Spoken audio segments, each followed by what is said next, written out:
본 방송에서 제공하는 투자 정보는 투자 판단에 대한 조언입니다. 방송에서 제공하는 주식의 가치, 가격 상승 및 하락에 대해서는 방송사에서 보장하지 않습니다.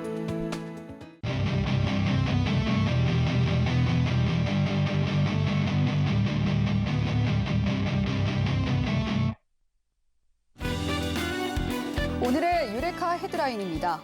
연방공개시장위원회 FOMC의 11월 정례회의가 시작됐습니다. 시장은 연준이 11월에도 0.75%포인트 기준금리 인상을 단행할 것으로 예상하고 있고 미국 시간으로 2일 오후 2시, 한국 시간으로는 3일 오전 3시에 이번 기준금리 인상폭이 결정되는 가운데 오늘 코스피는 강보합권에서, 코스닥은 약보합권에서 마감했습니다. 위메이드가 마이크로소프트로부터 210억 원 규모의 투자를 유치했다는 소식에 그룹주가 일제히 강세를 보였습니다. 이 소식에 위메이드 그룹주뿐 아니라 크래프톤, 펄어비스 등 게임주도 영향을 받으며 상승했고 겨울방학 성수기를 앞두고 있다는 기대감도 주가 상승에 영향을 미쳤습니다. 폴란드 원전 수출 기대감에 날아올랐던 원전주가 오늘은 차익 실현 매물이 쏟아지며 하루 만에 하락 전환했습니다. 다만 증권사들은 폴란드 원전 수출 및 해외 원전 수출 가능성 등 호재로 작용할 만한 이슈들이 남아있는 만큼 원전 관련주의 전망에 여전히 긍정적인 입장 유지하고 있습니다.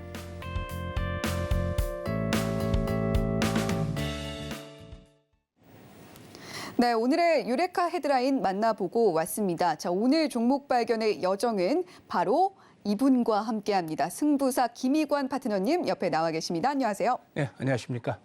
네, 오늘도 역시 김희관 파트너님과 함께 종목 발견의 여정 떠나보게 될 텐데요. 자, 먼저 시장 이야기 좀 나눠봐야 될 것 같습니다.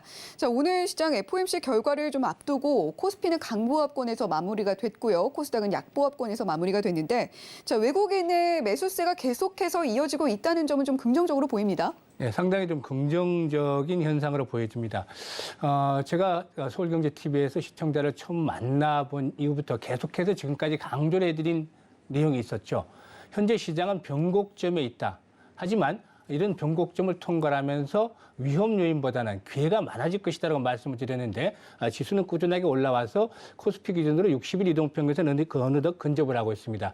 이제 일단 이렇게 상승을 하고 있는 코스피가 이제 한 저점 대비 10% 가까이 상승을 하고 코스닥도 6% 이상 상승을 하고 있습니다만은 이와 같이 지수가 상승하고 있는 근본적인 요인은 연준 피봇에 대한 그런 기대감 때문이라고 볼 수가 있겠죠. 이 연준 피봇에 대한 것들이 이렇게 지수 상승을 견인해 왔는데 내일 새벽 3시면 11월 FOMC 결과가 발표가 되게 됩니다. 현재 시장에서는 연준이 11월 FOMC에서 75bp의 금리 인상을 단행을 하면서 네 번째 자이언트 스텝을 밟을 것이다라고 예상을 하고 있는 상황이죠. 물론 여기서 만약에 100bp, 즉 1%포인트의 금리 인상을 단행을 하게 된다면 시장은 충격을 받을 수밖에 없을 것이고 또 반면에 50bp의 금리 인상을 단행하는 빅스텝으로 전환을 한다면 시장의 단기적인 슈팅이 좀 더 강한 랠리가 나올 수도 있겠습니다만은 이와 같은 가능성들은 좀 낮은 상태에 있고 현재 시장에서는 75bp 정도의 금리를 인상하는 즉 자이언트 스텝이 네 번째 진행이 되는 것으로 예상을 하고 있습니다. 이런 시장의 예상이 이미 진행이 되어 왔기 때문에 이를 바탕으로 해서 지수가 상승해 왔기 때문에 이런 내용이 발표가 되게 된다라면 일단은 전체적으로 불확실성이 해소되는 차원에서의 중립적인 정도로 받아들일 수가 있겠습니다. 따라서 이제는 11월 FOMC 결과보다는 앞으로 12월 달에 금리 인상 속도가 조절이 될 것이냐 아니면 결국에도 추가적으로 75bp의 자이언트 스텝을 5번째 밟을 것이냐 이런 부분에 관심이 모아지게 되는데요. 현재 시장에서는 양쪽이 좀 팽팽한 상황에 있지 않나 생각을 합니다. 경기 둔화에 대한 우려로 최근에 비둘기파가 좀 날개시를 하고 있는데 연준 위원들 사이에서도 속도 조절해야 되겠다라는 그런 의견들이 분분한 반면에 한편으로는 아직까지는 인플레이가 완전히 잡히지 않았기 때문에 계속해서 긴축의 고삐를 늦추면 안 된다. 따라서 75bp의 금리 인상을 단행해야 된다. 이런 시각들이 이제 혼재되어 있는 것 같습니다. 하지만 이런 전망들은 앞으로 이제 11월 달 FOMC 발표 결과가 발표된 이후에 파월의 기자회견이라든가 또 다음으로 연준 위원들의 입장 발표를 통해서 확인이 될 수 있을 것으로 보여집니다. 만약에 이런 그 연준 위원들의 입장들이 좀 더 비둘기파적으로 손해를 해준다라면은 시장의 단계적인 슈팅이 좀 더 나올 수 있는 기반을 만들어가지 않겠는가라고 말씀을 드릴 수가 있겠습니다. 여기서 이제 중요한 부분들이 11월 달이 고점이 그 금리 인상의 정점이 됐든 아니면 12월 달까지 75bp의 금리 인상을 단행을 하든 간에 금리에 대한 인상에 대한 압박들은 점차적으로 둔화될 수 있는 가능성이 높아지고 있다는 것입니다. 그러니까 어쨌든 아무리 늦는다 하더라도 올해 12월 달 FOMC에서 75bp의 금리 인상을 단행한다 하더라도 금리 인상의 결국에 긴축의 정점을 통과하는 과정이 있기 때문에 여기서 나타나는 변동성이 이루어진다라면 뭐 오히려 좋은 기회로 활용을 해주는 것도 필요해 보인다라고 말씀을 드릴 수가 있겠습니다. 그리고 이제 그 일정을 보면 11월 FOMC 결과가 내일 발표된 이후에 11월 10일에는 10월 달 CPI 소비자 물가 지수가 발표가 되는 것이죠. 현재 시장에서는 그 CPI가 10월 CPI가 8.09 정도로 예상이 돼 있는데 컨센서스가 형성이 돼 있는데 이보다도 오히려 그 만약에 좀 낮은 7%대의 그 CPI가 발표가 되게 된다라면 올해 시장은 슈팅이 나올 수 있는 가능성도 충분히 있지 않나 생각을 합니다. 왜냐하면 그동안에 CPI가 발표될 때마다 시장의 예상에 부합하기보다는 조금 더 높은 상황이 진행이 되어 왔었습니다만은 이번에는 약간의 가능성도 충분히 있지 않겠냐고 기대를 해보고 싶습니다. 아무튼 일단 그 스케줄상으로 봤을 때는 바로 연이어서 CPI가 발표가 예정이 돼 있기 때문에 결국에 연준 위원들의 발언과 함께 12월 달에 금리 인상폭에 대한 조절을 어느 정도 예상을 해볼 수 있다. 따라서 강력한 긴축 기조가 계속해서 이어지지만 않는다면 긴축에 대한 정점은 11월과 12월 사이에서 형성이 될 것이다. 따라서 이제는 지난해부터 계속해서 주식시장을 괴롭혀왔던 두 가지 축, 하나는 경기였고 하나는 긴축이었습니다만 긴축에 대한 부담들은 점차적으로 완화되는 국면으로 접어들게 된다고 볼 수가 있겠습니다. 이와 반면에 이제 경기에 대한 부담들은 서서히 높아지는 그런 국면으로 접어들게 되는데요. 금리가 계속해서 인상을 하면 특히 이번 같은 경우는 벌써 내일 만약에 75bp가 인상이 된다면 네 번째 자이언트 스텝을 밟기 때문에 유례 없을 정도로 단기간에 급격하게 금리 인상이 진행이 되어 왔습니다. 이런 부분들은 시차를 두고서 경기에 부정적으로 반영이 되게 됩니다. 따라서 이 부정적으로 경기에 대한 입장들이 나오면서 시장에 이제 부담을 줄 수 있는 그런 부분이 되겠죠. 사실상 이 주식이라는 것은 주가라는 것은 경기와 뗄래야 뗄 수 없는 밀접한 관계를 가지고 있기 때문에 앞으로도 이 경기에 대한 부진에 대한 내용들은 시장을 압박하는 요인이 될 가능성이 충분히 있다고 보여집니다. 하지만 결국에 그동안의 하락 과정에서 긴축뿐만이 아니라 이 경기 부진에 대한 부분들도 어느 정도 반영이 되었다고 볼 수가 있겠죠. 지난달 10월 달 우리나라의 무역 수지가 거의 10조 가까운 적자를 기록한 것으로 알려지고 있는데 지난 4월부터 7개월 연속 적자가 이루어졌었죠.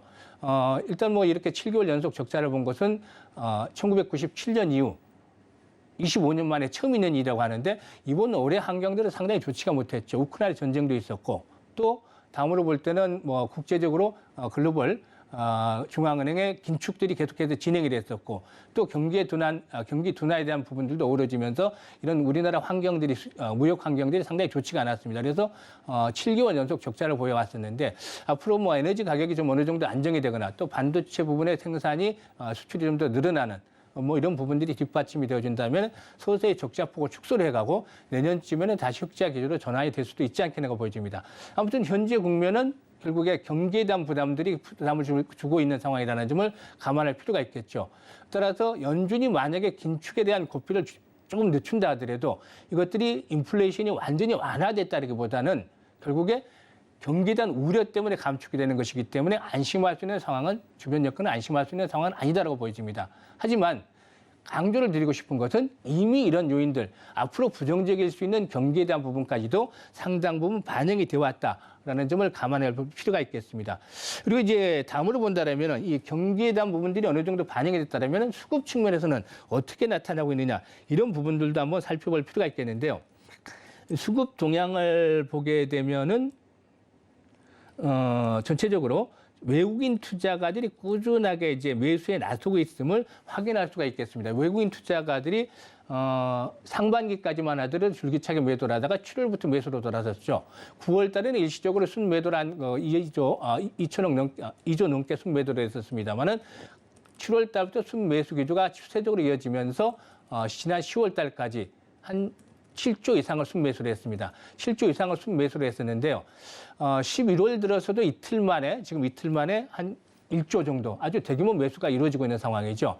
물론 이제 그 7월까지 7조를 매수하는 가운데서 기관들이 6조 정도를 매도를 했기 때문에 외국인들이 매수한 긍정적인 영향을 상당 부분 반감을 시키고 말았습니다만은 앞으로 기관 투자가들도 충분히 매수로 돌아설 수 있는 실탄을 확보를 하고 있다고 보여집니다. 따라서 최근에 이 외국인들의 매수에 대한 그 배경을 두고 논란들이 여러 가지 나오고는 있습니다만은 중국에서의 시진핑이 3년임을 하면서 이 시장의 그 독재적인 그런 부분들에 대한 신뢰성이 상실이 되면서 외국인 투자를 중국 시장을 떠나고 있고 이런 부분들 중에서 일부가 한국 시장으로 유입되고 있다라는 해석도 나오고 있는데 어쨌거나 뭐 상당히 긍정적인 부분으로 작용이 되고 있습니다. 따라서 외국인 투자가들이 현재 계속 강조를 드리고 있습니다만 하반기 들어서부터 시장의 주 매수 주체로 작용을 하고 있다는 점입니다. 그러니까 상반기까지만 하더라도 기관과 외국인들이 대량으로 매도를 했었고 이런 것들이 시장을 압박을 해왔었는데 하반기 들어서부터는 매도의 한 축이 매수로 변하고 있다. 라는 점은 긍정적이겠죠. 여기에다가 이제 앞으로 기관들이 서서히 매수로 좀 전환이 된다라면 쌍끌이 매수가 재현될 수 있는 충분한 가능성도 있겠습니다. 개인들의 경우에는 뭐 2000년부터 계속해서 줄기차게 매수를 하다가 지난해 하반기부터 시장이 꺾어지면서 1년 반 정도까지 조정이 이어짐에 따라서 이 개인 투자가들이 시장에 자신감을 잃어가고 있죠. 더욱이 요즘 들어서는 뭐 월가의 건물들이라는 뭐 인터뷰를 통해서 앞으로 시장이 더 나쁠 것이다라는 부정적인 그 언론 뉴스들을 많이 볼 수가 있기 때문에 이런 것들이 개인 투자가들의 자신감을 상실시키는 그런 요인으로 작용을 하고 있습니다. 따라서 개인은 파는 시장 그리고 외국인들과 기관들은 서서히 매수로 전환이 되는 시장에서 볼 때 수급 측면에서는 상당히 긍정적인 모습들이 나타나고 있다. 앞으로 쌍끌이가 보다 현실화된다라면 시장은 의외로 상당히 좀 강한 면모를 보여줄 수 있지 않겠는가라고 판단이 됩니다. 기술적인 측면에서 한번 점검을 해볼 필요가 있겠는데요. 기술적인 측면에서 보면 코스피 지수가 지난 9월 말에 바닥을 찍었었죠. 2134포인트에서 바닥을 찍었는데요. 사실상 코스피 지수는 2000에서 2200 사이 상당히 의미 있는 지지선으로 작용을 하고 있다고 보여집니다. 이번에 역시 9월 30일 날 바닥을 찍고 나서 현재까지 한 달 동안에 200포인트 정도가 상승을 했습니다. 200포인트가 상승을 했는데 그건 10% 정도가 올랐다라고 봐야죠. 어느덧 60일 이동평균선까지 도달을 하고 있습니다. 반면에 일단 코스닥 지수는 코스피에 비해서 상대적으로 좀 둔한 상승률을 보였었죠. 이 코스피 지수는 바닥을 찍는 시점도 코스닥 지수는 코스피에 비해서 바닥을 찍는 시점도 조금 늦었는데요. 10월 13일 날 코스닥 지수가 바닥을 찍었죠. 650포인트에서 바닥을 찍고 현재 700포인트에 육박을 하고 있습니다. 코스닥 지수의 경우에 상당히 코스피에 비해서 좀 둔한 모습을 보여주고 있는데 앞으로 흐름들도 기추가 주목이 되고 있습니다. 어쨌든 간에 일단 코스피 기준으로 본다라면 60일 이동평균선의 안착 여부가 앞으로 중요하겠는데요. 코스닥 지수에 비해서 코스피가 강세를 보였던 이유는 앞에서 언급을 했던 대로 외국인 투자가들의 매수가 코스피의 대형주로 집중이 됐었다라는 점을 꼽을 수가 있겠습니다. 외국인 투자가들의 경우는 하반기 들어서 7조 원 넘게 오늘까지 8조 원 정도 가까이 매수를 하고 있는데요. 이 중에 한 절반 정도 가까이가 삼성 SDI라든가 LG 에너지 솔루션 등의 이런 그 2차 전지의 대장주들로 집중적으로 투입이 되면서 코스피 지수의 상승을 견인해 왔습니다. 반면에 미국에서도 뭐 다우지수가 나스닥에 비해서 상대적으로 강세를 보였습니다만은 이런 것들이 우리 시장에도 좀 그대로 좀 반영이 됐지 않겠는가 보여집니다. 코스피 지수, 코스닥 지수는 상당히 좀 부진한 모습을 보여줬습니다만은 결국에 이제 앞으로 이 금리에 대한 부분들이 관건이 되겠는데 그동안에 계속해서 금리에 대한 부담들이 이 나스닥이라든가 또 코스닥에 좀 부정적으로 작용을 했었습니다만은 결국에 금리 인상에 대한 속도 조절에 대한 부분들이 나타나게 된다라면 코스닥 쪽에서도 훈풍이 한번 불어올 수 있지 않겠느냐, 매개 이전 과정이 나타날 수 있지 않겠는가 보여집니다. 전체적인 측면에서 일단 내일 발표 이후에 시장의 변동성이 나타날 수도 있겠습니다. 변동성이 나타날 수도 있겠는데 제가 처음에 시청자들을 만나뵐 때부터 일관되게 강조한 것은 시장은 상당히 강한, 의외로 강한 장세가 연출이 될 수도 있다는 점을 계속 강조를 드리고 있습니다. 사실 강세장이라는 것은 지나봐야 하는 것이죠. 저점과 고점은, 주식의 고점과 저점은 지나봐야 하는 것이지만 현재 대부분의 시장 참여자들 또 전문가들은 뭐 이번 반등을 베어마켓 랠리다, 또한 아니면 데드캣 바운스다라는 측면에서 평가절하를 하고 있습니다. 하지만 필요 충분 조건들이 모두 갖춰진 이후에는 이미 주가는 상당 부분 상승을 했을 수밖에 없습니다. 현재는 악재가 정점을 통과를 해나가는 과정이 있고 경기에 대한 부분만 아주 악화되는 침체 국면으로 접어들지만 않는다라면 결국에 시장은 저점을 통과하면서 다시 한번 재상승 기조로 전환이 될 수 있다고 보여집니다. 그래서 FOMC 발표 이후에 결과가 어떻게 됐든 간에 이런 출렁거리는 변동성이 나타나게 된다면 오히려 저가에 과감하게 매수를 해서 주식 비중을 좀 더 확보해 나가는 그런 기회로 삼아주는 것들도 필요해 보인다는 점을 강조를 드리고 싶습니다. 네, FOMC 경계감도 있었지만 오늘 또 북한에서 날아온 미사일 도발 소식 때문에 또 시장 굉장히 경계감이 높을 수밖에 없는 상황이었음에도 불구하고 외국인 매수세는 연일 이어지고 있다는 점, 그 부분 긍정적으로 보인다는 점 김희관 파트너님께서 짚어주셨고요. 자, 그리고 사실 더욱더 중요한 것은 11월 FOMC 결과보다도 앞으로 다가올 12월 FOMC 그리고 미국의 10월 소비자 물가지수 CPI는 어떻게 나올 것인지가 또 관건이 될 텐데 그 부분은 계속해서 저희 유레카 함께 하시면서 차근차근 또 짚어 나가시면 될 것 같습니다. 자, 그렇다면 원전주 이야기를 좀 안 해볼 수가 없는 것 같습니다. 어제만 해도 폴란드 수출 기대감에 굉장히 활활 타올랐던 원전주였는데 하루 만에 일제히 조정을 받았어요. 이걸 기술적인 조정으로 봐야 할지 아니면 실제로 무슨 우리 투자자분들이 모르는 악재가 또 등장을 한 건지 그런 부분들 궁금합니다. 네, 뭐 악재가 뭐 크지는 않았다라고 보여지는데 이 신뢰성의 문제가 아닌가라고 생각이 됩니다. 사실상 보면 이 전체적으로 그 원전 관련주들 폴란드에 이제 그 LOI를 체결했다라고 알려지면서 상당히 정책적인 그런 그 효과들이 부각이 되면서 주가가 급등을 했었죠, 어제. 하지만 오늘 실질적인 계약이 번계약으로 체결이 될 수 있을 것인가, 이런 부분들이 불거지면서 일단 어제 상승한 분의 상당 부분을 반납을 하는 그런 모습들을 보여줬었는데 이 부분은 앞으로 계속해서 좀 점검이 필요하지 않겠는가 판단됩니다. 사실 이 폴란드 원전 수출 프로젝트의 뭐 개요라든가 이런 것들을 살펴보게 되면은 이 폴란드 지역에 폭류트 지역에 있는 그 노후된 석탄 화력 발전소, 이 지역의 석탄 화력 발전소가 2024년에 그 운영이 종료가 된다고 하는데 이 부분에 대해서 여기에다가 이제 그 우리나라의 그 원전을 수출을 하게 된다는 것입니다. 근데 사실 보면 이 그 신뢰성에 좀 의문시가 되는 것이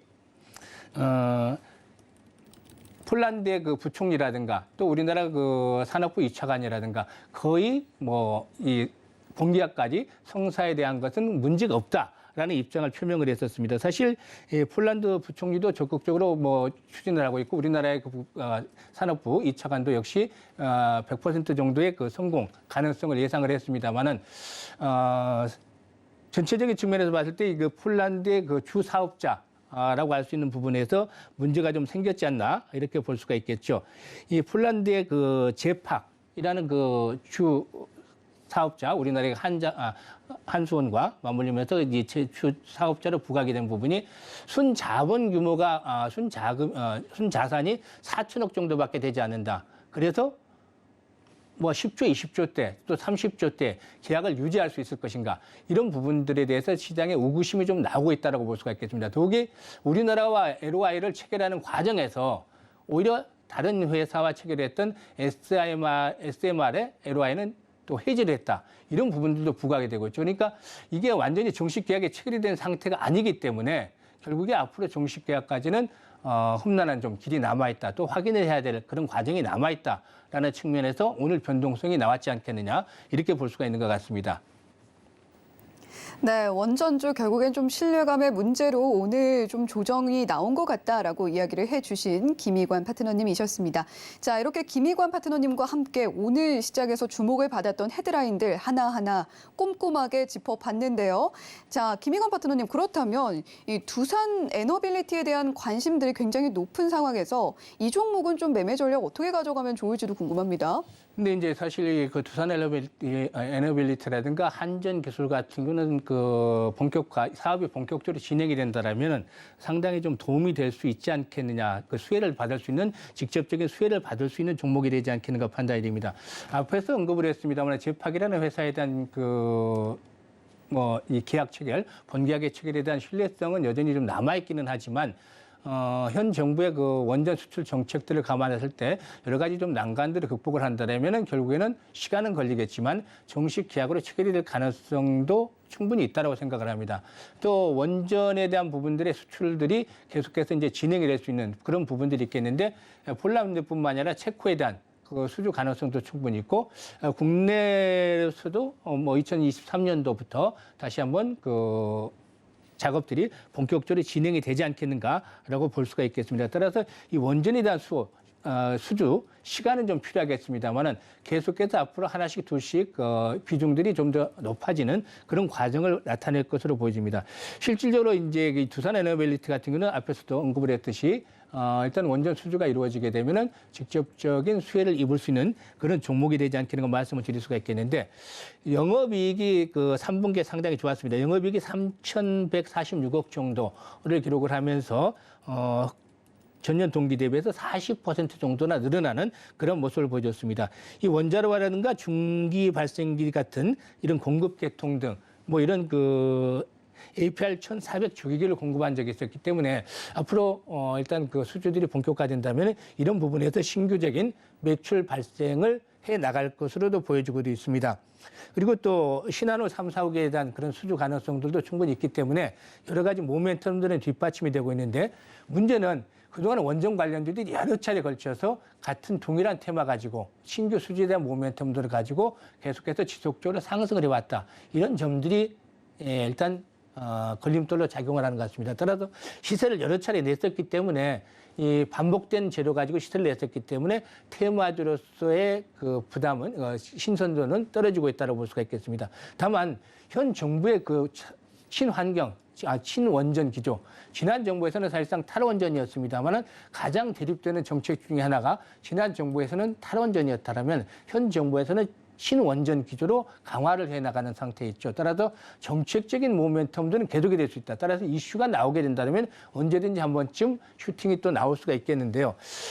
두산 에너빌리티에 대해서 보게 되면 차트를 보고서 한번 말씀을 드리겠습니다. 차트를 보고서 말씀을 드리면 어제 양봉이 출현했다가 어제 양봉의 몸통을 오늘 완전히 잡아먹는 모습을 보여줬습니다. 사실상 이렇게 큰 거래량이 수발되면서 양봉이 나와줬을 때, 장대 양봉이 나와줬을 때는 조정을 받을 때라도 절반 정도의 또는 많이 받는다라면 3분의 2 정도 조정을 받는 게 좋은데 오늘 조정을 받는 폭이 어제 양봉을 완전히 감싸 안는 모습을 보여줬습니다. 그래서 그만큼의 일단 어제 양봉이 나온 의미를 퇴색을 시켰다고 볼 수가 있겠죠.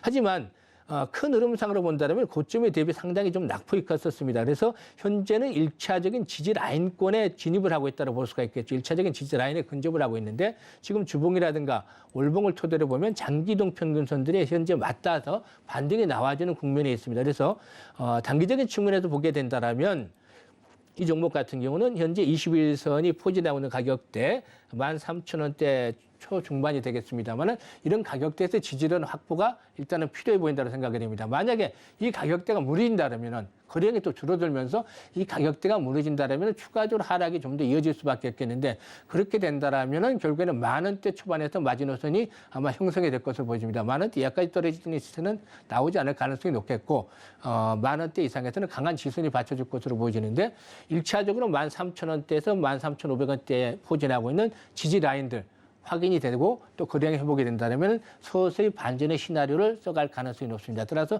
1차 지선 확보 여부, 만약에 1차 지선이 붕괴된다면 2차 지선 확보 여부 등을 보면서 유연하게 대응을 해 가시는 것들이 필요해 보인다고 하겠습니다. 네, 원전주 전반적인 상황 짚어주신 데 이어서 두산 에너빌리티 같은 경우 어제 큰 급등에 이어서 오늘 큰 하락이 또 나왔던 부분 어떻게 대응해 나가면 좋을지까지 그 전략 함께 짚어주셨습니다. 자, 이렇게 오늘 김희관 파트너님과 함께 원전 관련주들 그 대응 전략까지도 함께 짚어봤는데요. 자, 김희관 파트너님과 장중 대응까지 이어가 보고 싶다라고 하시는 분들 위해서 참여 방법 화면으로 자세하게 안내해드리겠습니다.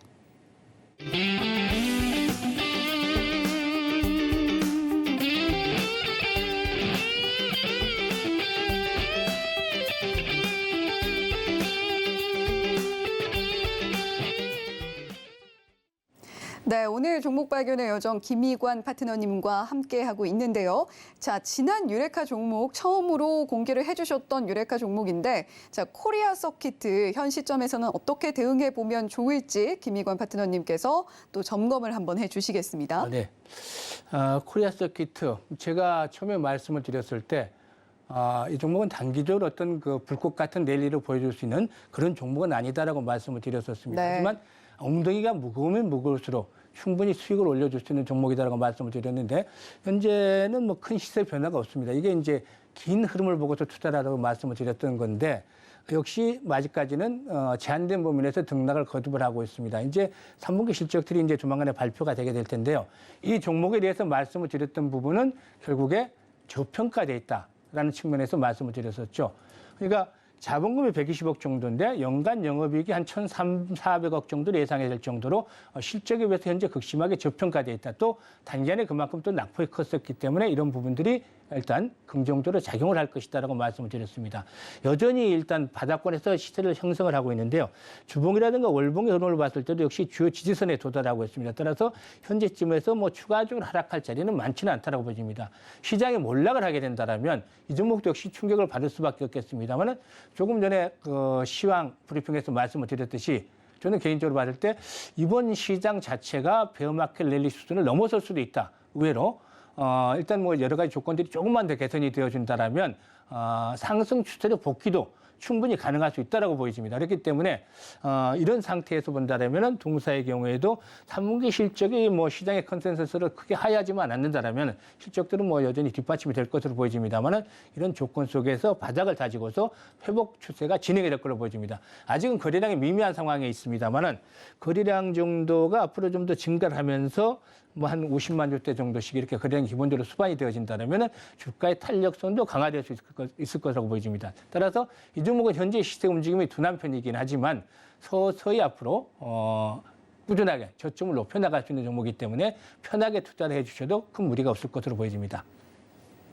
네, 코리아 서키트 지난 유레카 종목 공개를 해주실 당시에 엉덩이가 무거울수록 승리할 확률이 높아진다라고 이야기를 해주셨던 바로 그 종목입니다. 계속해서 김희관 파트너님과 함께 지켜보고 싶다라고 하시는 분들 샵 0082번 열어두고 있습니다. 김희관이라고 세 글자 문자로 보내주시거나 또는 지금 하단에 나오고 있는 QR코드 스캔을 통해서도 역시 김희관 파트너님과 장중 대응 이어나가 보실 수가 있습니다. 자, 그러면 이제 본격적으로 종목 발견 여정 떠나볼 텐데요. 자, 유레카 키워드 공개해 보도록 하겠습니다. 어떤 키워드일지 지금 바로 만나보겠습니다. 네, 오늘의 유레카 키워드 접전입니다. 지금 하단에 나오고 있는 그림을 보고 아마 예상을 하실 것 같은데요. 우리나라 뭐 조선으로는 정말 1위다, 정말 압도적이다라고 이야기를 하고 있지만 그럼에도 불구하고 계속해서 도전이 이루어지고 있습니다. 그중에서 또 중국의 어떤 도전을 계속해서 견제를 해야 되는 상황인데 자, 오늘의 유레카 키워드 접전, 조선주 이야기 어떻게 좀 나눠주시겠어요? 네, 뭐 현재 앞에서도 말씀을 드렸습니다만은 가장 문제가 되는 것이 이제 경기죠. 사실 조선주는 어떻게 보면 경기 민감주기도 합니다. 경기 네. 민감주기 때문에 경기와 밀접한 영향을 받을 수밖에 없겠고 또 이에 따라서 현재 경기 둔화가 우려되는 상황에서 상당히 좀 어떻게 보면 주가도 부정적으로 작용을 하고 있는 상황이기도 합니다. 하지만 실질적으로 내막을 들여다보면 지난해 수주가 좋았었고 올해도 수주가 전체적으로 세계적으로 발주량은 좀 줄어들었습니다만은 우리나라의 수주는 상당히 좀 선방을 하는 그런 모습들을 보여주고 있죠. 따라서 충분히 그동안에 확보된 그 수주 물량들을 감안할 때 이 경기가 둔화되는 가운데서도 정말로 실적들은 앞으로 매출이라든가 뭐 영업이익이라든가 이런 부분들이 본격적으로 늘어나는 턴어라운드가 내년부터 본격화될 가능성이 높다고 판단됩니다. 따라서 경기가 둔화되고 기업 이익의 추정치가 계속해서 빠르게 하향되는 가운데서도 오히려 거꾸로 역으로 실적들이 좋아지는 종목들은 주가도 그에 비례해서 충분히 회복이 될 수 있다고 판단됩니다. 그래서 일단 이 조선주에 대한 부분들을 가지고 나와봤습니다.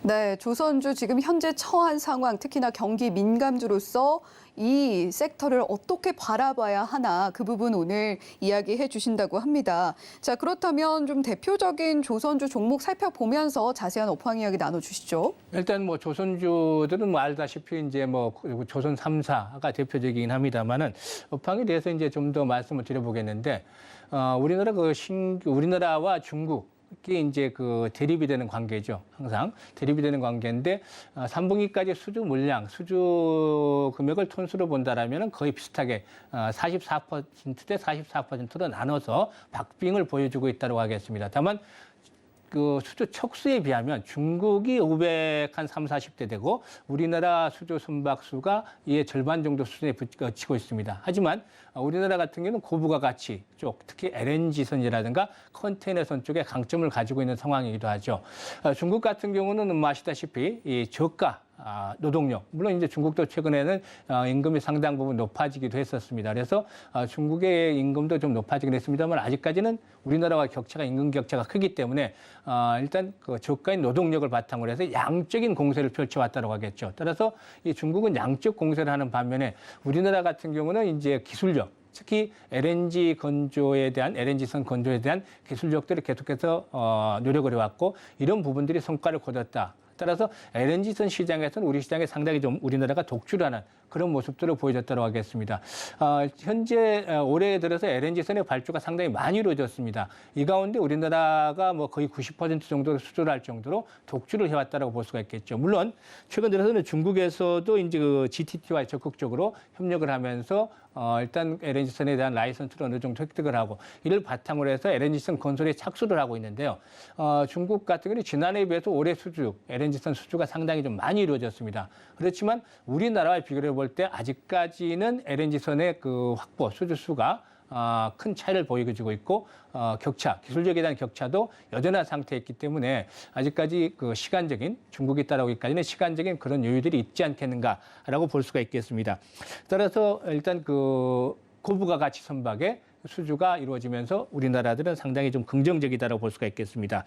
일단 LNG선의 경우에 이제 성과 자체도 역시나 상당히 좀 좋은 편인데요. LNG선 같은 경우에 그 성과가 그동안에 그 저유가 시대를 맞이해서 뭐 2억 달러 이하로 떨어지기로 했다가 지난 10월에는 2억 4,700만 달러까지 회복이 되기로 했습니다. 과거의 고가였던 때가 2억 5천만 달러였었으니까 상당히 그 신조선가가 상승을 하면서 이 조선업체들 수익성에 좀 긍정적으로 작용이 될 수도 있다라고 보여집니다. 따라서 LNG선의 고부가 가치 이 수주가 활발하게 이루어지고 있고 다음으로 신조선가 강세를 보여주고 있기 때문에 결국에 조선업체들의 경우에는 수익성의 바탕의 근본이 될 수도 있다고 판단이 됩니다. 그리고 다음으로 한번 볼 수 있는 것이 이 IMO 국제회사기구인데 이게 이제 그 친환경 부분과 관련해서 연결이 될 수가 있겠습니다. 이제 온실가스 규제와 관련이 된 부분인데요. 결국에 이제 그 이 친환경 부분의 그 선박들이 앞으로 늘어나게 된다라는 점을 감안할 필요가 있겠습니다.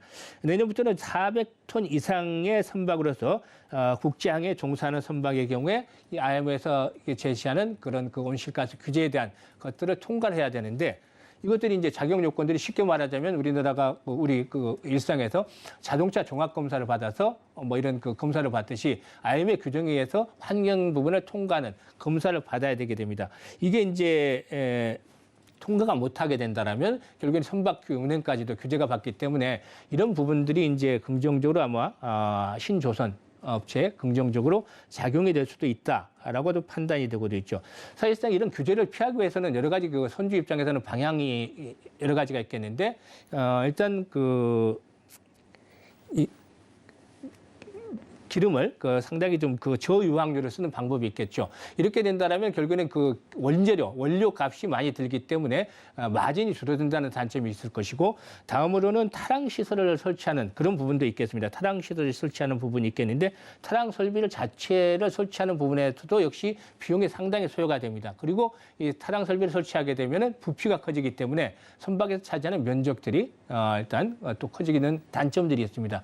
그래서 이제 최적의 선택 방안은 LNG 선으로 교체하는 것들이 이제 대안이 될 수가 있겠는데, 이와 관련해서 앞으로 내년부터 친환경 조선 선박들의 수주들이 점차 늘어날 수도 있다고 보여집니다. 따라서 올해가 지난해에 비해서 신조선의 발주량이 좀 줄어들긴 했습니다만은, 또 내년도 경기가 좀 위축이 돼 있기 때문에 이런 부분들이 부담 요인으로 작용이 될 수는 있겠습니다만은, 결국에는 여러 가지 대체적인 수요 요인이 상존하고 있다고 보여지고 있습니다.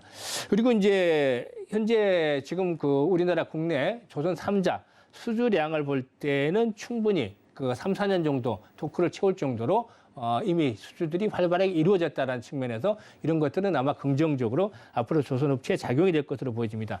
근데 이제 여기서 이제 중요한 포인트는 수주는 잘 해왔는데 과연 이익을 얼마만큼 낼 수 있을 것인가? 앞에서 언급을 했듯이 신조선가는 올라가고 이런 부분들은 긍정적인데, 여기서 이제 조선업체에서 투입이 되는 것들이 가장 비중이 높은 것들이 이제 후판 가격이 되겠죠. 후판 가격이 될 텐데요. 이 후판 가격을 보게 되면은 2020년도에 톤당 67만 원 했던 것이 올해 상반기에는 110만 원대까지 또 올랐습니다. 거의 2배 가까이 또 올랐죠. 이것들은 결국에 조선사들의 고스란히 부담 요인이 될 수밖에 없겠죠. 원가가 2배 정도가 올라버렸으니까 부담 요인이 됐을 텐데, 더욱이 좀 이제 좀 아쉬웠던 부분들이 이번에 이제 현재 후판 가격은 협상이 되고 있습니다만은, 사실 포항제철 포스코의 지난 여름에 이 태풍 피해로 인한 침수, 이런 것들이 아직까지 정상화가 완전하게 이루어지지 못했기 때문에 후판의 생산에 대한 차질을 빚고 있습니다. 따라서 재고 수량을 감안한다면 후판에 대한 그런 어려움들이 가중이 될 수도 있지 않겠느냐라는 측면들도 나오고 있습니다만은, 그래도 계속해서 급등을 했기 때문에 앞으로 추가적인 상승은 좀 제한적이지 않겠느냐라는 전망도 나오고 있습니다. 여기서 이제 후판 가격을 결정하는 부분들이 원재료인 철광석 가격이라든가, 그리고 또 원료탄 부분에 대한 부분들이 되겠습니다만은, 어쨌든 원재료 가격들, 철광석 가격, 이런 것들을 보면은 상당히 지금 안정세를 보여주고 있습니다. 원재료 가격을 보게 되면은 철광석 가격이 지난해 톤당 160달러까지 치솟는 그런 모습들을 보여줬다가 최근 들어서는 100달러까지 좀 안정세를 보여주고 있고, 그리고 또 원료탄의 경우에도 역시 톤당 600달러를 상회를 하기로 했다가 최근 들어서 200~300달러까지 안정세를 보여주고 있습니다. 따라서 원료탄이라든가 이런 철광석 가격들이 안정세를 보여주고 있기 때문에 후판에 대한 생산에 대한 비용들은 좀 줄어들 수 있다. 그래서 후판 가격이 추가적으로 급등을 하기보다는 안정세를 보여줄 수 있다는 측면도 일단 조선업체들에서는 긍정적인 요인으로 작용이 될 것으로 보여지고 있습니다. 그런데 이제 단 한 가지 좀 문제점이 또 있을 수 있는데, 긍정적인 부분만 아니라 문제점에 대해서도 이제 살펴볼 필요가 있겠습니다. 사실 앞에서 언급을 했습니다만, 우리나라가 지금 LNG선이라든가 컨테이너선 이런 쪽에서 상당히 독주를 하고 있습니다. 이 고부가 가치 산업 선박들이죠. 근데 이쪽에 대한 비중들이 상당히 높은 것으로 나오고 있습니다. 사실 이 클락슨 리포트에 따르면 컨테이너선이 우리나라 올해 수주한 부분 중에서 컨테이너선이 41% 정도, LNG선이 55% 정도를 차지하면서 양측의 선박 수주 비용이 90%를 넘어가는 상황으로 나오고 있습니다. 그러니까 다른 여타 상선이라든가 유조선이라든가 이런 부분들의 벌커선이라든가 이런 데 선박들에 대한 수주는 거의 이루어지지 않고 있다는 점이죠. 근데 이제 중국이라든가 앞에 언급을 했던 대로 중국도 아직까지는 기술력이 완전히 갖춰지지 못했습니다만은 라이선스로 좀 취득을 하면서 결국에 LNG 선으로 이제 진입들을 본격화시키고 있고, 또 후발주자인 싱가포르도 역시 마찬가지로 여타 상선을 수주를 하면서 이 고부가 가치 선박으로 추진을 전환하고 있습니다. 근데 여기서 이제 LNG 선에 대한 경쟁이 심화될 경우에 결국에는 상당히 좀 위험을 노출할 수 있기 때문에 선종에 좀 다각화가 필요해 보이지 않나 생각을 합니다. 사실 우리나라가 지금 주요 중공업 3사가 조선 3사가 수주하고 있는 부분들은 고부가치 선박에 집중이 되어 있습니다. 하지만 가장 해운업계에서 이 운행 수량이 많은 부분은 볼크선이죠. 이 볼크선을 비롯해서 여러 가지 이제 유조선이라든가 이런 상선들, 기타 상선 등 이런 부분들에 대한 수주도 병행을 해야 되지 않겠는가 보여집니다. 특히나 앞에서 언급을 했던 IMO의 온실가스 저감에 대한 규제, 이로 인해서 LNG 부분에 대한 친환경 부분의 수주들도 충분히 이루어질 수가 있기 때문에 이 선박 자체, 수주 선박 자체의 다중화가 필요해 보인다라고 말씀을 드릴 수가 있겠습니다. 일단 이와 함께 이제 문제는 또 인력이죠. 인력인데 조선 산업에 대해서 걸림돌이 되고 있는 게 중국도 이제 우리 시장을 추격을 하는데 자신감을 표명한 게 우린 조선 산업의 인력들이 상당히 많이 줄었다. 그러니까 필요한 인력이 없다라는 측면에서 이제 중국이 자신감을 가지고 있는 이유 중에 하나가 되겠는데요. 이 부분은 상당히 좀 고민스러울 것 같습니다.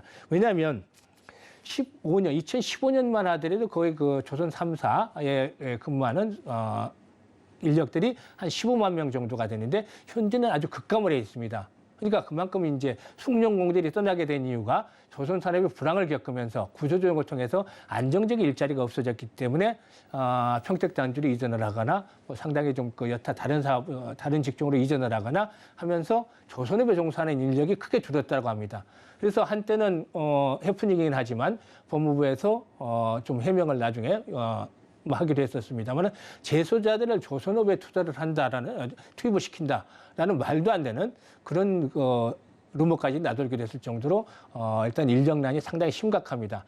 여기 이제 정부에서는 여러 가지 특단의 대책들을 좀 내놓으면서 인력난을 구조조정을 해 나가려는 그런 부분들이 있습니다만은 아직까지는 이 부분에 대해서는 대책이 좀 미흡하지 않겠는가 보여지고 있고 정부에서 추가적인 보완 대책들을 계속해서 내놓는 것들이 아마 필요해 보이지 않겠는가 판단이 됩니다. 따라서 이런 부분들은 좀 단점으로 작용이 될 수도 있겠습니다. 반면에 이제 또 긍정적인 부분에 대해서도 말씀을 드렸는데 아까 앞에서도 말씀을 드렸듯이 신조선가가 올라가고 또 새로운 환경 부분의 측면에서 새로운 신규 대체 수요가 앞으로 나올 수 있다는 점, 그리고 또 이와 함께 저가 수주에 대한 부분들이 점차 마무리가 되고 있다는 점입니다. 그러니까 저가 수주에 대한 부분들이 2010년도 이런 정도만 해도 도구를 채우는 게 먼저였기 때문에 저가 수주에 대한 부분들이 이루어졌었는데 신조선가도 올라가고 있는 상황이고 이를 기점으로 해서 2011년도 중후반부터 일단 수주하게 된 물량들은 상당히 이제 수익성 측면에서 우량한 그런 수주 금액이라고 볼 수가 있겠죠. 이런 것들이 이제 본격적으로 반영이 되면 조선 업체들의 실적들은 호전될 수밖에 없을 것이다라고 판단이 됩니다. 그래서 내년도에 실적들은 올해 이제 턴어라운드가 3분기에 서서히 이 부분적으로 이루어지고 있는데 내년도 실적들은 보다 좀 더 강력하게 이루어질 가능성이 높다라고 판단이 되고 있습니다. 따라서 조선업체의 부분적인 걸림돌이 있습니다. 경기가 후퇴한다는 점, 앞에서 언급을 했듯이 일단 인력에 대한 그런 구인난들 있다는 점, 이런 부분들은 부정적이지만 부정적인 부분보다는 긍정적인 부분이 훨씬 더 강하다. 그래서 현재 경기에 대한 우려가 커지고 있는 상황에서도 오히려 상당히 버팀목이 될 수 있는 섹터가 되지 않겠는가 보여집니다. 따라서 조선 섹터에 대한 부분들, 아직까지 이 조선주라는 건 보면은 어떻게 보면 중우장대의 대표적인 그런 말로 지배하게 될 수도 있겠는데요. 일단 이런 부분들이 한번 손해를 하기는 쉽지 않습니다. 이 조선주 등치만 해도 상당히 크게 보이죠. 주가도 마찬가지로 곧바로 빠르게 손해를 하기는 쉽지는 않습니다만 한번 손해를 하기 시작을 하면 방향성을 가지고 일정 수준까지 상승하는 그런 랠리가 나올 수도 있다고 보여집니다. 그래서 현재 조선주들은 저점을 다져나가는 구간이 되지 않겠는가 측면에서 시청자분들도 꾸준하게 앞으로 조선주에 대한 관심을 가져볼 필요가 있겠다고 판단이 됩니다. 네, 김희관 파트너님께서 정말 상세하게 조선주 업황들 짚어주셨는데요. 자, 관련주 궁금하신 분들은 샵 0082번으로 김희관이라고 보내주시면서 김희관 파트너님 노란톡방에서 자세한 이야기 나눠보시면 좋겠는데, 자, 이 문자 참여 방법 조금 어려워하시는 분들이 계신 것 같습니다. 자, 지금 휴대폰 옆에 있다면 챙기시고 바로 따라해보시면 좋을 것 같아요. 화면으로 만나보시죠. 서울경제TV 생방송 문자 참여 방법. 먼저 메인 화면에서 메시지를 누른 후 오른쪽 하단 아이콘을 클릭하세요. 그리고 받는 사람의 샵 0082를 입력, 원하는 키워드 혹은 파트너의 이름을 정확히 작성하신 후 오른쪽 보내기 버튼 누르면 완료. 노란톡 입장을 위해 파트너 이름을 보내셨다면 답장 온 링크를 클릭하시고 입장하세요. 서울경제TV 문자 참여를 활용하시면 투자의 길이 보입니다. 네, 저희 서울경제TV와 그리고 김희관 파트너님과 함께 투자의 길 찾아보셨으면 좋겠고요. 자, 이제 계속해서 유레카 종목 공개 앞두고 있습니다. 자, 오늘 어떤 종목 찾아오셨을지 지금 바로 공개해 보겠습니다. 하나, 둘, 셋, 유레카. 네, 오늘 공개해 주신 유레카 종목은 바로 태광입니다. 자, 이 종목 설명 자세하게 좀 들어볼까요? 네, 이 태광을 선정을 해온 이유가 있습니다. 왜냐하면 조선업황이 상당히 앞으로 주목을 해볼 만하다고 말씀을 드렸습니다만은 조선주의 경우는 조금 전에 설명을 드렸다시피 한 번 시세가 턴을 하는데 시간이 걸리고 또 기간도 길게 작용을 합니다. 한데 이보다도 좀 더 가벼운 종목이 조선주 전방 산업의 호황에 따라서 수혜를 입을 수 있는 종목군, 산업군이 되겠죠. 이 부분이 이제 피팅 산업이라고 해서 조선주에 반드시 들어가는 연관이 돼서 움직일 수 있는 그런 부분이 되겠는데 이 피팅주 중에 대표 종목인 하나인 태광을 선정을 해왔습니다. 이 태광 같은 경우는 뭐 아시다시피 우리나라에서 성광밴드 이 시장을 양분하고 있을 정도로 피팅 산업에서 중요한 그런 그 종목이기도 합니다. 피팅이라는 건 아시다시피 관이음새 그러니까 이 그 선로의 방향을 바꿔주는 흐름을 바꿔주는 엘보라든가 T자형의 이런 그 관이음새를 만드는 그런 업체이기도 한데요. 일단 뭐 이 태광 같은 경우 상당히 흐름들이 좋습니다. 흐름들이 좋아 보이는데요. 일단 실적 측면에서 봤을 때는 계속해서 긍정적으로 나오고 있습니다. 꾸준하게 흑자 기조가 정착이 되고 있는 그런 종목이다라고 할 수가 있겠습니다. 실적을 한번 살펴보도록 하죠. 실적을 보도록 하겠는데요. 실적에 대한 모멘텀들은 계속해서 뒷받침이 되고 있습니다. 태광을 보게 되면 꾸준하게 매출도 늘어나고 있고 지난 2020년도에 약간 좀 주춤했습니다만은 2021년도에 좋아졌고 올해 실적 모멘텀은 더 좋아지고 있죠. 2분기에 119억 정도 영업을 기록을 했었는데 실질적으로 2분기까지 상반기까지의 실적만 하더라도 지난해 실적에 육박을 할 정도고 하반기 들어서는 실적 개선폭이 더욱더 강해질 것으로 보입니다. 따라서 이런 실적에 대한 모멘텀들은 앞에서 언급을 했습니다는 전방 산업의 호황과 맞물리면서 계속해서 동사에 유지가 될 수 있다라고 말씀을 드릴 수가 있겠습니다. 특히나 LNG 선뿐만이 아니고 LNG 우크라이나 전쟁으로 인해서 LNG 터미널에 대한 부분들이 계속해서 진행이 되고 있기 때문에 이 부분과 관련해서 신규 대한 수주들이 계속해서 모멘텀들로 작용이 될 수도 있다라고 판단이 되고 있습니다. 따라서 계속해서 앞으로 매출과 이익이 늘어날 수 있는 그런 환경들이 만들어지고 있다라고 말씀을 드릴 수가 있겠죠. 그리고 다음으로 두 번째로 포인트는 자회사를 꼽을 수가 있겠는데 자회사가 HYTC라는 자회사가 있습니다. HYTC라는 자회사가 있는데 이 종목이 신규 상장된 업체입니다. 신규 상장된 업체죠. 뭐 피팅 업체와는 다르게 자회사는 이 HYTC의 지분은 한 50%를 넘게 태광이 가지고 있습니다만은 일단 이 그 HYTC라는 업체는 2차 전지에 관련된 산업입니다. 회사입니다. 2차 전지에 관련된 회사인데 이 종목 같은 경우는 현재 지분 가치만 하더라도 상당 부분 이제 동사에 대해서 저평가됐다는 것을 느낄 수 있게 만들고 있습니다. 공모가가 15,000원인데 현재 HYC의 경우에는 공모가가 좀 미달한 상황에 있습니다만 국내 배터리 3사에 납품을 하고 있고 테슬라를 비롯해서 여러 전기차 업체에 납품들을 하고 있습니다. 그래서 이 부분도 긍정적이 되겠다고 보여집니다. 따라서 이 태광 같은 경우에 매수 포인트를 잡아 나가면 기술적인 측면에서 말씀을 드리겠는데 간단하게 정리를 해드리겠습니다. 자세한 부분은 일단 노란 톡방에서 이제 정리를 다시 한번 해드리겠고 지금 단기적인 측면에서 기술적 측면을 말씀을 드리겠는데 1차적인 상승을 한 이후에 이번에 현재 하락 추세선의 저항을 돌파를 했다라는 점 그리고 또 주봉과 올봉을 보더라도 이와 같은 흐름은 뚜렷하게 나타나고 있습니다. 뚜렷하게 나타나고 있는데 지지선, 저항선, 그동안에 강한 저항선들을 돌파하면서 새로운 슈팅 라인들을 만들어가고 있다고 볼 수가 있겠습니다. 그래서 이런 측면에서 매수 타이밍을 잡아나가야 되겠는데 매수 구간들을 말씀을 드리면 14,500원에서 현재 가격전 수준까지 분할로 해서 매수를 해서 평단가를 15,000원 초반 정도 맞추시면 좋겠고 손절가는 앞에서 언급을 했던 대로 지지 라인이 14,000원대가 붕괴되는 시점으로 맞춰가시면 될 것으로 판단이 됩니다. 네, 오늘 공개해 주신 태광 화면으로 다시 한번 정리해 보겠습니다.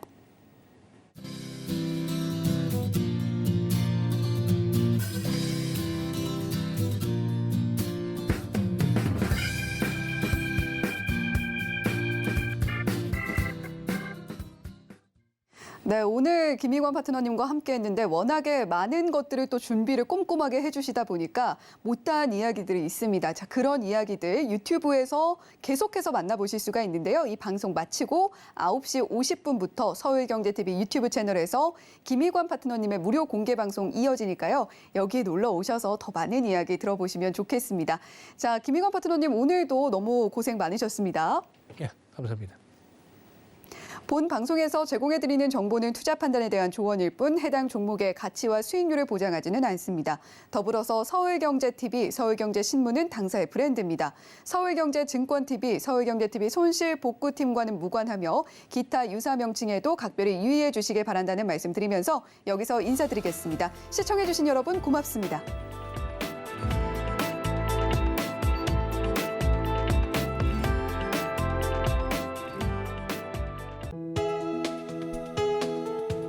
본 방송에서 제공하는 투자 정보는 투자 판단에 대한 조언입니다. 방송에서 제공하는 주식의 가치, 가격 상승 및 하락에 대해서는 방송사에서 보장하지 않습니다.